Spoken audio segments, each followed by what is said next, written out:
Mga igsoon, mga anak sa Diyos. Sa tradisyon sa mga Hudiyo, adunay napulo ka adlaw between sa Rosh Hashanah o Jewish New Year o kini siyang Yom Kippur o Day of Atonement sa mga Hudiyo nga gitawag og Yamim Noraim. Akong usbon, Yamim Noraim. 10-day period ni in between sa Jewish nga bagong tuig ug sa ilang pinakabalaan nga festival nga Yom Kippur. Yamim Noraim. Ang Yamim Noraim, kung hubaron sa English, mao ni siya ang Days of Awe o Days of Fear. Kini nga mga adlaw, mga balaan o seryoso kaay nga mga adlaw. Sa pagsugod sa Rosh Hashanah, ilang gihandom ang paghukom sa Dios ug sa pagsugod sa bagong tuig. Dayon sa sulod sa napulo ka adlaw ang mga Hudiyo magtanaw sa ilang kinabuhi o mangita og paagi sa pag-ayo sa ilang mga sayop. Ilang pangayoon ang pasaylo sa Dios ug sa isig katawo nga ilang nasakitan. Mao nga kung naa sila'y nasilo, nakaaway, nakabingkil. Ang panahon sa Yamim Noraim, mao ang napulo ka adlaw nga sila makigbalik, sila makigariglo, sila makighusay aron mabalik ang ilang maayong kabubuton sa ilang isig katawo. Aron sad nga sila maandam sa ilang pagdala sa halad ngadto na sa inigabot nila sa templo panahon sa most religious festival sa mga Hudiyo nga mao ang Yom Kippur. Ang Yom Kippur mao ni siya ang holiest days, no? Nga sila magpuasa sulod sa usa ka adlaw ug magampo pag-ayo. Ilang tuyo nga mapapas ang sala o mapasig-uli ang pakigdait nila. Sa Ebanghelyo karon si Jesus naghisgot sa pagkamatarong nga mulabaw pa sa mga iskriba o pariseyo. Dili igo nga sundon lang ang balaod kanang litra por litra. Kinahanglan ang pagbag-o sa kasing-kasing. Ang Kwaresma mura usab og Yamim Noraim. Usa ka panahon sa pagtan-aw sa atong sulod o pagpasig-uli sa atong relasyon sa Dios o sa isig katawo. Unsay makutlo nato karong adlaw? Unang punto, ang tinuod nga pagkamatarong magsugod sa sulod sa kasing-kasing. Mingon si Jesus, "For I tell you, unless your righteousness exceeds that of the scribes and Pharisees, you will never enter the kingdom of heaven." Matthew 5:20. Sa binisaya, kay sultihan ko kamo, gawas kung ang inyong pagkamatarong, mulabaw pa sa mga iskriba o sa mga pariseyo, dili gayud kamo makasulod sa gingharian sa langit.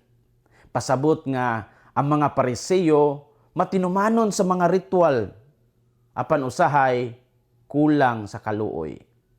Si Jesus gilevel up niya ang balaod ngadto sa mas taas nga level, ang level sa intention sa tao.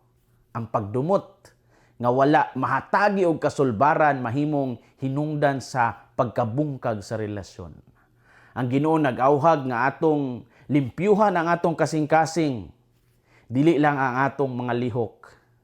Ang Kwaresma, panahon sa pag-ayo sa atong sulod, aron ang gawas mahimong tinuod. Sigon pa sa social media karon, no? Authentic. Makita gyud kung unsa ang tinuod ug dili pakaaron ingnon. Kung magdala kita og halad sa altar apan adunay kasuko batok sa atong igsuon, giingnan kita ni Jesus nga una sa tanan magpasig-uli. Ang pag-ampo ug pagsimba dili bulag sa atong pagtrato sa uban. Ang tinuod nga pagsunod sa balaod mao ang paghatag og bili sa atong relasyon. Ang tinuod nga pagkamatarong magsugod sa sulod sa kasing-kasing. Ikaduhang punto, ang pagpasig-uli dalion samtang may panahon pa. Mingon si Jesus, "So if you are offering your gift at the altar and there remember that your brother has something against you, leave your gift there. First, be reconciled to your brother. Matthew 5:23 to 24. Sa binisaya, busa, kung naghalad ka sa altar, ug didto na hinumduman nimo nga ang imong igsoon adunay butang batok kanimo, biyai una ang imong halad, ug una magpasiguli ka sa imong igsoon. Ang Ginoo nagpakita nga mas importante ang pakigdait kaysa rituales nga atong ginabuhat. Ang altar simbolo sa atong relasyon sa Ginoo. Apan dili kini kompleto kung guba ang relasyon sa isig ka tawo. Akong usbon, ang altar simbolo sa atong relasyon sa Ginoo. Apan dili kini kompleto kung guba ang atong relasyon sa isig ka tawo. Ang Kwaresma nagtudlo nga dili ta maglangan sa pag-ayo sa panagbingkil. Ang matag adlaw nga atong palabyon nga dili magpasaylo, magdugang pod sa mga adlaw nga wala tay kalinaw. Mao nga sa binisaya pa, unsay dugayan. Ayaw mo paabot sa taob. Ang pagpasiguli dalion, samtang may panahon pa. Story time. Nay mga tao nga niingon nako, Father, nisimba ko pero wala ko nangalawat kay wala man ko makakumpisal. Ako silang tubagon nga sa sulod sa misa actually daghan kaayong pagpangayo og pasaylo. Sa kirye kita miingon, Lord have mercy. O sa binisaya, Ginoo kaluy-i kami. Kristo kaluy-i kami. Kumpisal by intention na siya. Mingon pud ta, I confess to Almighty God. Sa binisaya, nagakumpisal ako sa Dios nga makagagahom sa tanan. Sa amahan namo kita usab moampo, forgive us our trespasses. Sa binisaya, pasaylua kami sa among mga sala.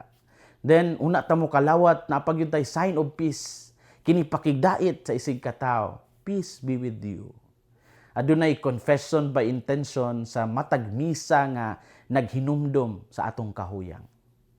Ayaw apan kini siya pahinumdom gihapon nga isip Katoliko, gitawag kita sa simbahan nga mokumpisal, labing minos kausa sa usa ka tuig. Ang sakramento sa kumpisal, espesyal nga grasya nga naghatag og kapasayloan sa mga bugat nga sala. Ang misa ug ang kumpisal nagtinabangay na siya sa pag-ayo sa atong kalag. Busa, mga lawat mo ha, aron dili mo murag mangumbirahay tapos dili mo kaon. Ang mangumbirahay nga dili mo kaon, pasmo ang inyong paingnan anang inyong kalakiha.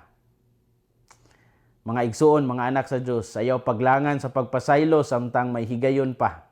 Ang pagampo nga walay pakigdait, kulang. Gamita ang grasya sa Ginoo, gamita ang grasya sa misa ug sa kumpisal, isip dalan sa pagbago. Ang pagkamatarong nga gipangayo ni Jesus, magsugod sa kasing-kasing nga mapaobsanon. Hinaot nga ang kasing-kasing ni Kristo maghari sa atong mga kasing-kasing. Kini si Father Felmar Castrodes, Fiel SVD, ang inyong magsisibya sa maayong balita. Gikan dinhi sa Radio Veritas Asia, hinumdumi ang kinabuhing Kristiyano, kinabuhi sa pagserbisyo.